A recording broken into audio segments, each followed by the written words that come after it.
कोविड-19 की वजह से आप और हम तमाम लोग जानते हैं कि पूरे औरंगाबाद ही नहीं बल्कि पूरे महाराष्ट्र में इस वक्त खून की शदीद किल्लत है और खून की शदीद किल्लत होने की वजह से बहुत सारे मरीज जो है तो अपनी जान गंवा रहे हैं।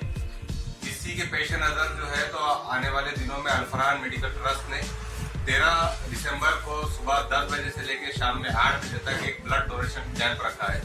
ये कैंप यूनुस कॉलोनी जमात इस्लामी के ऑफिस के करीब जो है तो रखा गया है। आप और हम तमाम जानते हैं कि खून किसी भी शख्स की किसी भी मरीज की जो है तो जान बचाने के लिए बहुत ज्यादा जरूरी है। मजलिस इत्तेहादुल मुस्लिमीन की एक टीम दिनों रात ढाके अस्पताल में अपनी खिदमत अंजाम देती है। आए दिन हमारे पास ये रिपोर्ट्स आ रही है कि कई ऐसे मरीज अपनी जान सिर्फ इसलिए गंवा रहे हैं कि उन्हें खून वक्त पर नहीं मिल पा रहा है। लिहाजा तमाम लोगों से रिक्वेस्ट है कि अल्फरान मेडिकल ट्रस्ट के इस कैंप में शिरकत करें।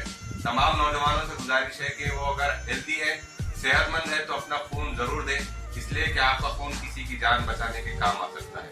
उम्मीद है कि आप इस कैंप को कामयाब बनाएंगे और अपने खून को अतिया करके इंसानियत के लिए कहीं ना कहीं अपना रोल अदा करेंगे।